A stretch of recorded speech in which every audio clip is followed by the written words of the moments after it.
And important details. People don't like, honestly, people don't like being delayed, but the people who are waiting for somebody to be there don't like for somebody to be delayed because they let their minds drift to other things or whatever.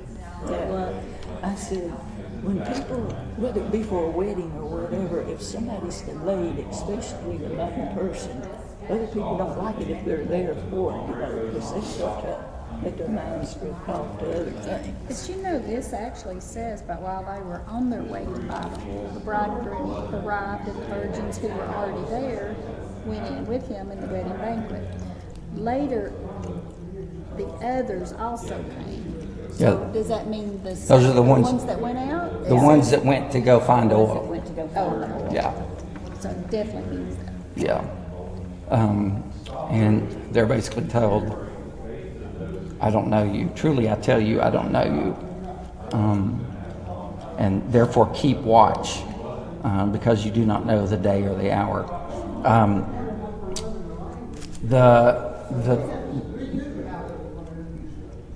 There is, you know, the situation, especially since we're in the context of a wedding. When you go to a wedding, you expect that things will take a long time. You know that as soon as the service is over and they say you can go ahead and go up to the fellowship hall, you know that they're going to be down here and they're going to be delayed because they're going to take pictures. And they only get one shot to take those pictures for that occasion. So you're expecting that delay is inevitable, in that case. And so I try to keep that in mind as I'm thinking about the fact that he's relating this to The wedding. to his coming, as far as when he says, at that time the kingdom of heaven will be like, and he's given that scenario, that same kind of scenario. Why do you think Jesus chose a wedding feast as the setting for this parable? Well, the church is the bride of Christ. Mm-hmm. So that might be one good reason for doing it. Yeah, definitely. We have to be prepared. Just because we're in the church, if we don't continue to be faithful, we're not going to be prepared. Yeah, that's very true. I was trying to think if there were any other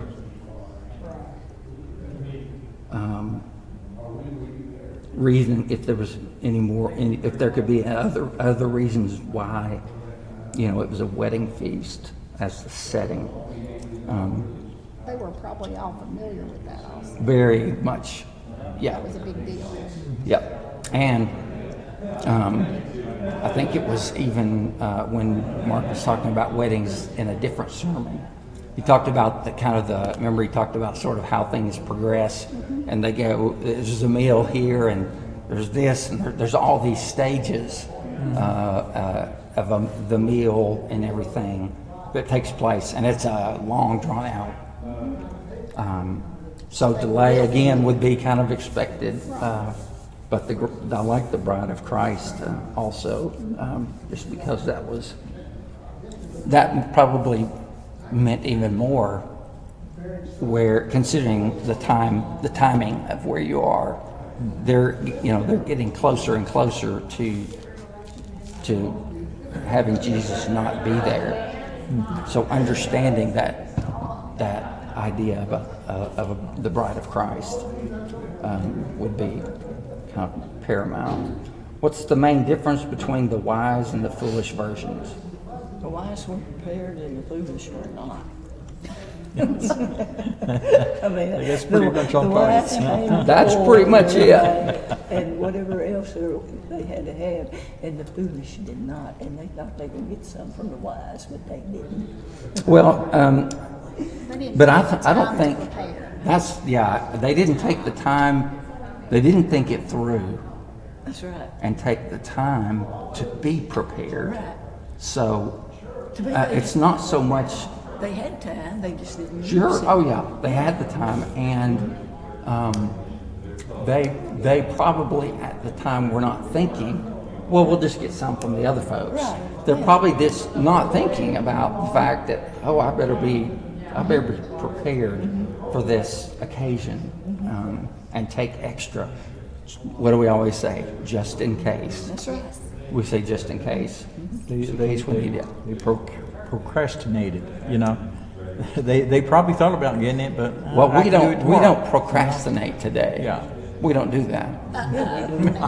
Oh, yes, Now, we Sue do. Mink doesn't, because if she thinks Well, there's gonna be 50 people there. Speak for yourself. Speak for yourself. Sue thinks there's I'm gonna be 50 bad. people I'm there bad. for dinner, she's gonna prepare for 100. Now, she don't want nobody to go hungry. That's called just in case. But we saw this when we went to North Carolina. So many of those people said we didn't think it was going to get that bad. Yeah. Yes. You And they never did. would. You know, You never do. They said we did a few things, you know, but we didn't think it was going to get that bad until They wasn't the expecting. water was Yeah. so deep they couldn't. And that's, yeah, and there's, you know, we can't really sit in judgment of that because No. we would be the Because we would same. be, how many times, you get Those a things tor- happen other You places, get a tornado warning. somewhere else. Okay. That's over That's over in, there, you know, Right. 10 miles away. It's not going to happen here. But that tornado could switch its direction Exactly. and come toward me. Because God's in control or not. Right. that's right. So, I mean, we can't judge them for not doing what they should have done. Yeah, and but yeah, the difference Yeah, but God's the judge. is difference is that it boils down to being prepared. The ones that had the oil versus those that didn't have it, and really hadn't thought about what they would need in order to be prepared. Whereas those that and they, when you liken that to what are the two words? Foolish and wise. So the wisdom in that scenario is being prepared, thinking ahead. What are all the scenarios? Kind of the best way, you know, the best that you can, obviously. As opposed to just being like, oh, make sure you grab the lamp. Let's go. Grab the lamp as we go out the door. You know, not thinking anything Some about rule at the store. The store is closed. you know. store. Right. Yeah. Yeah. I like it. Yep. Personal reflection. This story is rooted in the Jewish tradition of contrasting wisdom and folly, being smart or being foolish. If you want to, I was going to say, he's going to talk about Proverbs, surely. The writer of Proverbs actually treats the topics of wisdom and folly as two women. Proverbs describes them calling out to men going by and offering them their respective lifestyles, wisdom or foolishness. Why is the study of wisdom literature like Proverbs so important for any age?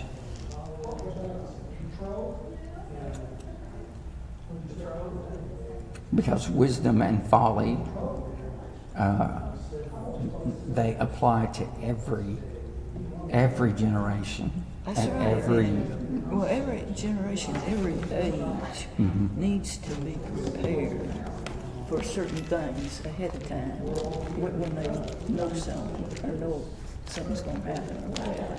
They need to go ahead and prepare for it. Of course, a lot of times parents and people who have experienced things have to tell younger people who haven't, you know, what to do and so forth. And be prepared. Yeah, when you read the first chapter of Proverbs, it says, the proverb of Solomon, son of David, king of Israel, for gaining wisdom and instruction, for understanding words of insight, for receiving instruction in prudent behavior, doing what is right and just and fair, for giving prudence to those who are simple, knowledge and discretion to the young. That's what, talking about the young. Okay? Let the wise listen and add to their learning, and let the discerning get guidance. For understanding proverbs and parables, the sayings and riddles of the wise, the fear of the Lord is the beginning of knowledge, but fools despise wisdom and instruction. Just like the wise men building Yeah, on the standard. yeah. Having a foundation versus not having a foundation. Absolutely. Let's see.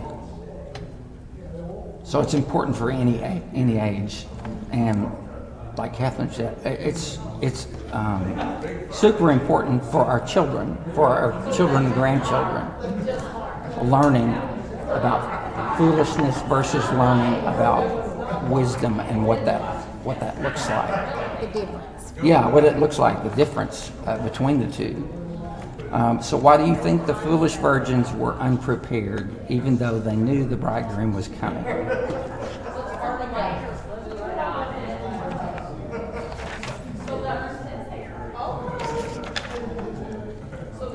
They didn't take the time to know what they needed, or they didn't take the time to get what they needed. Yeah. Or, like you said, think it through to know that they needed a lot Yeah. more than what they brought. Absolutely, they just did not It's think it through. Right, they didn't, but to me, they chose not to, though. I mean, it's like they thought they had something better to do, or that, oh, we can wait because we can get it later, you know, like at the last minute. Oh, Yeah. my friend will have all that we need. Right. Yeah, you know, there are a lot of people that just show up for church. Yeah. And when the service is over, they have done their duty to God in their mind. Yeah. And they think, okay, I'll be here again next week. I'm going to be faithful. And week after week, they'll come and they'll sit in the pews. But there's never anything that they actually take part in. Right. You know, I did a little studying ahead of time. I got something here that says, a lamp without oil is like faith without practice, belief without devotion, and words without action. So people just, maybe they read their Bible, but they are not reading it and studying enough to understand what it's actually saying. They may have the knowledge without the understanding. People get lazy. Yeah. People do, They yeah. do, yeah. You know, People I get know, lazy. I think we all have done it or do it essentially. Yeah. Yeah. There's a whole lot of we've called it a lot of different things. We've called it going through the motions, Right. Right. Yeah. where it's just kind of a That's what you habit. It's a habit. These are I do this on that day, and I do this on that day, and that's their habit, you know. And never once, when the apostles are following Jesus, does anything look like a habit. Just a habit. Every day was like, what?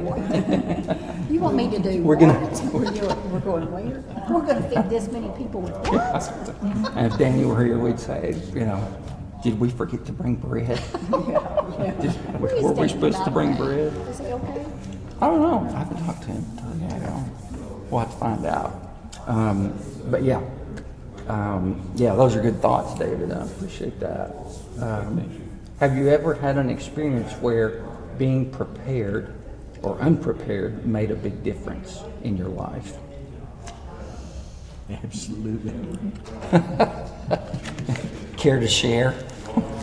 Well, a long time ago, many moons ago, probably around 38 to 40 years ago, I was doing teaching a Wednesday night Bible class, and it was just like I was beating all cylinders. Everything was really going great, but I didn't get to finish the class. So they told me, the elder said, well, next week we'll let you teach the class again so you can finish. I didn't prepare. I thought I knew everything. I thought I've got it. I don't need to. Yeah. Ooh. and it was embarrassing. Yeah. Yeah. Yeah. I have. I've been in that same. I've been in that same place where I was prepared on this day, but I wasn't prepared on the next. So yeah, I get that. Any others? Anything else you can think of where being prepared or unprepared made a big difference in your life? Like you didn't prepare a meal and you thought you were supposed to cook it on this day and you cooked it on, and you didn't, and you thought it was like the next week or whatever. Then all these people show up and nothing's there. Well, oops. I thought we were doing this. Boy, in this day and age, that can happen easily. Oh, yeah, easily. Easily. I thought we said this day. Yeah. Bruce, what did we learn about being prepared in the Boy Scouts? Wasn't there something about being prepared? That was the motto. Be prepared. It was the motto. I thought I remember that from somewhere. As the Boy Scouts. A scout is trustworthy, loyal, helpful, friendly, curly, kind, cheerful, thrifty, brave, clean, and reverent. Boom. Woo! We got two of them in. He made it a lot farther than I did. You made it Eagle, didn't you? Did you make it? He made it Eagle Scout. Awesome. I think I made a tenderfoot. If I remember correctly. Let's see. Okay, so on the other side of the page. Application. While this text was specifically talking about the coming of Jesus in judgment on Jerusalem, which took place in 70 AD, in what ways does Jesus' return feel delayed to us today? And how can that affect our readiness? You know, every year you got someone saying that, well, we have to be close. We're close. And These people are the have been saying signs. that We're for seeing the years and signs, years. yeah. But what we need to understand is that tomorrow's not promised to us. So if something happens to us and we die unexpectedly, that is the end for us. That's whatever state we're in right then. That's how we're going to be judged. So that's why it's important for us to be prepared, because tomorrow's not promised. Bring that up made me think of people who are young think, oh, and we've been told, oh, I got my whole life ahead of me. No, I don't. Yeah. Even if there are babies that die, they ain't got their whole life ahead of them. Yeah. So, but young people think, oh, I got tomorrow to do that. Well, no, we don't. And that's another that goes back to the idea of wisdom and foolishness and teaching the young about that very thing, is that you do not know. That's right. When you're We don't have the rest of today. yeah. So, That's right. Yeah. What else? I guess, yeah, because he's talking about this delayed. In what ways does Jesus' return feel delayed to us today? Do you ever feel like, do you ever feel Jesus is delayed in coming? Like, We need to get this world in order because Where we at? Because people, I know he wants us all to be prepared. And is he delaying so that there's more people prepared? And we need to get our ducks in a row, because are we teaching enough people? Do we have enough? yeah. you know? And And I think he gives us every opportunity. sure. Oh yeah. And you see that all through Scripture and patience. God is very, very patient. Thank you for being patient. Yeah. But at the same time,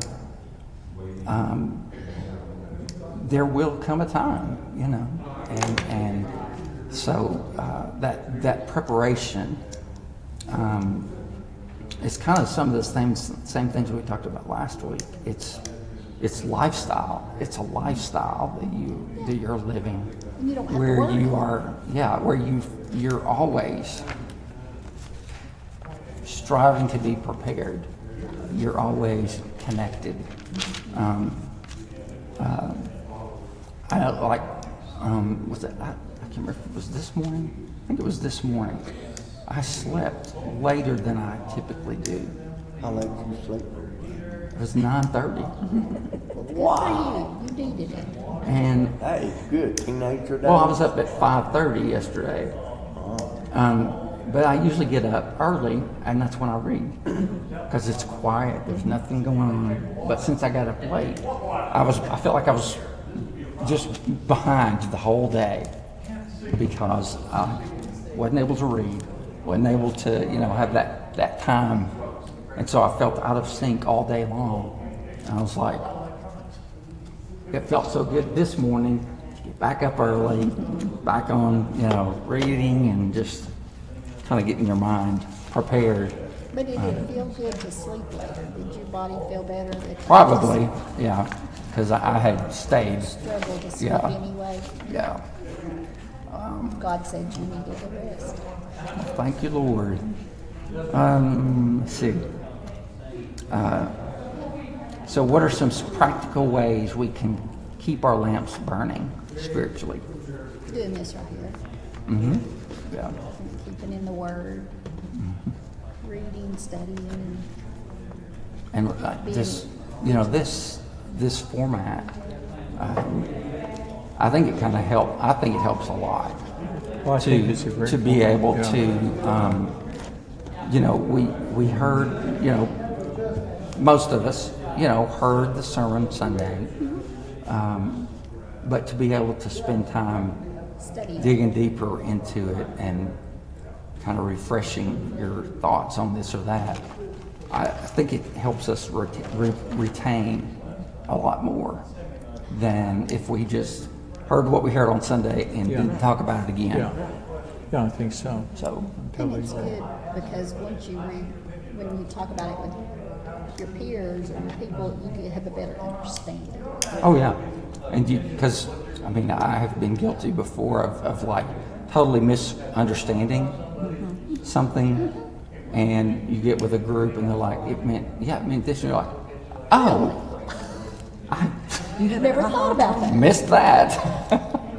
So, Just like when he said, that God shut the door on the ark, Yeah, that's it's like, kind of, yeah, that's just to show you, because you understand, it took him forever to build that ark, and he gave everybody time. how long? I think 130 years. Yeah, Danny came up to me Sunday and was talking to me about the number of years. I was thinking it was you, but yeah, that's a long time to be building and preaching An ark, Right. and nobody responding. God responded. They weren't ready when that door shut. Yeah, they were ready then, but it was No, they weren't ready. Too They late. was knocking on the door and nobody, Yeah. I don't know you. Right. yeah.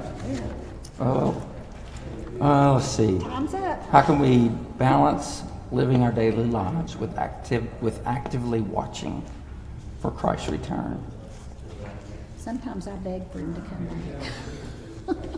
It's like, please, God, just come back and get us now. I For- think it's all I about wanna live on this earth prioritizing. We gotta know when we look at the things that we need to do, we just always need to make sure that God's at the top of the list. And that throughout the day, when we're making decisions, I know there used to be that term, what would Jesus do? But when we're faced making decisions, instead of just acting without thinking, maybe think, okay, Yeah, what would Jesus do, especially if it's something very important, yeah. I'm curious, Helen, when you said sometimes, some days you pray for him to come.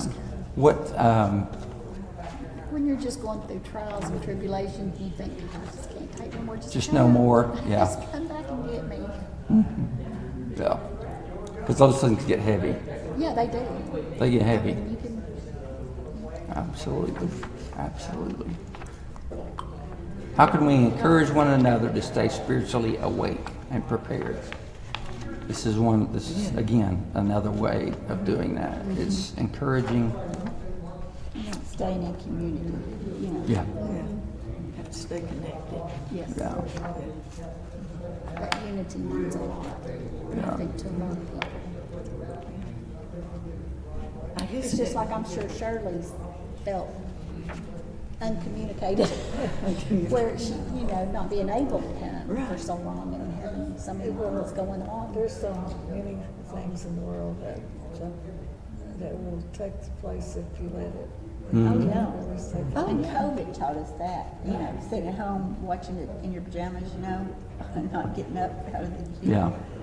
And some people just left it, just Yeah. kept continuing to do that, but, I mean, I guess that's better than nothing. And it's sort of like a cocoon when you're coming and you're with everybody that you love and you're all doing the same thing, and then all of a sudden life takes a change and you have to try to make the right decisions Yeah. You do. Yeah. all the time. You can only stay in that cocoon And for everybody so doesn't long. share your views and have lots of things that get in the way.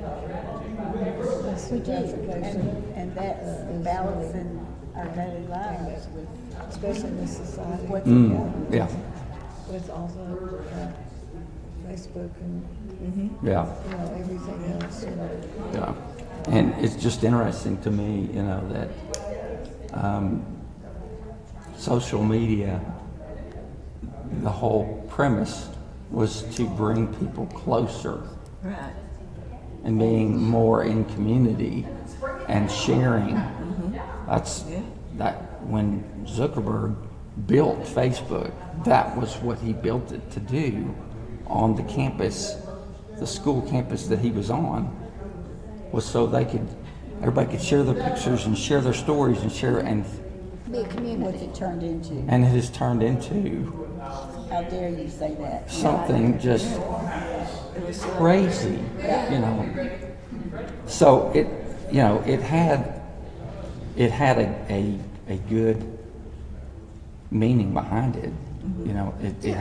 But we made It was bad. meant for That's right, good. but people made But it I bad. told my son, I don't know how many times I told him, I said, people will always take something that was meant for good and they will use it for evil. That's right. There's somebody They will always. twist Somebody- it and turn it however they want to. We'll do that Yeah. with things that Never meant. were pure and just good intention, Right. and turn it to something completely different. Right. Yeah. Yeah. So when you said that, I thought, that's, and it still can have that positive. They've finally taken phones from kids in school. Mm-hmm. To the high school ages. I was remember the principal in Marshall. They did it. I saw. Yeah. So much to see people talk to each other. Yeah. And Yeah. I'm sure y'all heard the story about this lady that was stabbed. They said that she had her earphones on, she had her cell phone out, she had no clue what was happening around her. Right. Well, Just that horrible. didn't make it her fault. Yeah, but still. But she was just awful. Vulnerable, very vulnerable. Yeah, because the world has changed. And it's, What is she talking about? The woman that was stabbed. a lady was stabbed on the train. Yeah. This past week, Well, everybody we saw on the train, they had headphones on. They looked at their cell phone. They didn't look at anybody else on the train. And like we get on and say, "Hey," and they go, Like, "Who are you? What are you?" why are you talking to me? Yeah, why are you talking to me? Yeah. Why are you saying I'm not a words? northerner. They're just getting their own little world and you hear it. Sue just came back from Boston. Oh, dear, yeah. Yeah, her and the girls. Oh, my goodness. So if this parable teaches about readiness, then what might it look like for our church community to live it out together? We better be prepared. We would be in each other's lives a whole lot more. Yeah. And helping each other be prepared. Yes. Helping other folks and saying, have you thought about maybe this? See, Or like, But we apologize to Shirley for not calling her. I mean, I haven't done it. Yeah. It's so wrong. But You then know, it is. But I still have the responsibility for myself. You do, But but I still, have it's that our responsibility Yeah, too. it's let all of them our, all it's all of go our home, responsibility, yeah. Yeah, it's all of our responsibility. It's very easy when you have lots of other distractions and really serious problems and things going on with yourself and with those around you. As before, when you're, that's why I say it feels safe and like when Chuck was alive and we were always here and I can remember we always go up to the prisons to study. It wouldn't matter what we were doing. It felt so good. And I used to think sometimes, is this what God wants us to do? Because we have so much fun together, we love each other so much. Or should we be out here just trying to reach someone who doesn't know what he doesn't have what we have? I think it's both. It's definitely both. We definitely need, because I can see that now. And I won't go into reasons why I haven't been here much. My health hasn't been good, of course, but that's only an excuse. You can do what you try to do, what you have to do. I heard a statistic today that it's like if you invited, say like a friend of yours that is not in church, if you invited them to church, I think it's like 40% of people would go if they were asked. I've heard that, yeah. But do we ask? I don't feel like I've left God, but I have been away from, I've kind of just stuck to myself. Mm-hmm. You know, Yeah. with the situation I was in. And I'm not trying to make any excuses, but I have realized what I need, because that's not enough. Yeah. Yeah. You know. And sometimes it just takes just a little bit. And you get that taste and you're like, oh, yeah, this is what I need. Because like, y'all just feel so good to be, you know, here. Yeah. And it's not that I come on Sunday morning, every time I come on Sunday morning, like once every 3 months or so, it felt really good. But at home, I just wasn't able to get it in control. I don't know. It's hard to, well, it's just hard to stay in touch when you're at home. So we're just glad you were able to come and want you to come whenever you can. And I think sometimes we take for granted just being in here. Don't anybody feel like it's a fault. I've always known there isn't anyone technically disabled that I could not have called if I needed them. Right. But I've been fairly self-sufficient. I still drive. I take care of my granddaughter. Yeah. Billy has, you know, a brain injury, and he some days doesn't know. If you ask him if he's eating breakfast, he goes, "I don't know, did I?" You know. And then other days, if you didn't know that he had this problem, you would talk to him. But he'll tell you these big long stories and things of like what he was doing. But he's seeing it as sometimes somewhere. Yeah. So it's just lots of different situations. Yeah, and it's just unpredictable. It is. Very unpredictable. It is very unpredictable. And so I don't know. It was just easier, just as, when especially you have a lot of pain. Oh, yeah. How that It is. I get it. I mean, I totally understand that. And I have Because I been, was trying been there. I tried to do everything, like cook dinner those nights, but if the house got cleaned up, you know, I do everything. I have not been laying, and like you said about getting up, I make myself get up, and I do things every day, and I definitely. Yeah. But I haven't done for myself what I needed to do for myself, which wasn't go places with the Yeah. It was share my faith to strengthen it. Sure. Yeah. Which is what I need. Yeah. Sue, that stat that you were talking about, I was stunned at the number of people who would be willing to go if somebody just Somebody just said, Just "Would you ask come to them. church with me?" I was at the furniture store one day and just started talking to this lady. Of course, I talked to a lot of people. Anyway, and invited her to church, and she showed up one time. I mean, she didn't continue to keep coming, but she did come. Check us out. You know.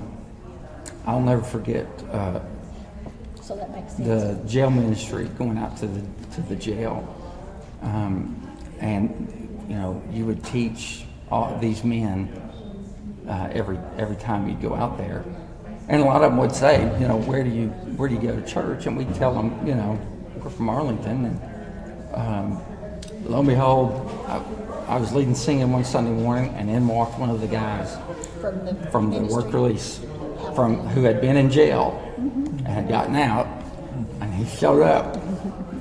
I was like, this is awesome. And he was just like, you know, just grateful, you know, that people would take the time to go out there and Come out there. teach them, and they're always grateful. They're always like, thank you for coming, you know. Because they feel unworthy. They don't feel like they're worthy of anybody's time. This is still a jail ministry. Yeah. It's lasted a long time. Oh, it has, yeah. Over 20 years. Yeah. Yeah. It goes back years ago. There was one guy, I can't even think of his name, from Nashville that went through all that. So I got a church or something, and he painted our house and stayed with us a lot. We had a lot of different people. So which I can think of his name. Yeah. Just never But know. that's the first thing he did till he got through, is to come to our Yeah. Wow. Shirley, it's good to see you. So glad you were able to come. So happy you're here. Thanks for having me. Just come back.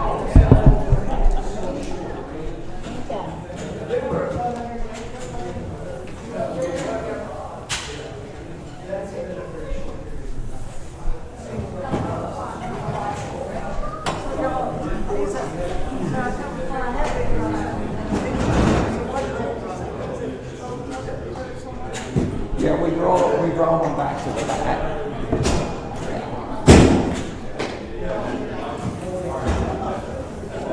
Yeah, we store a few away.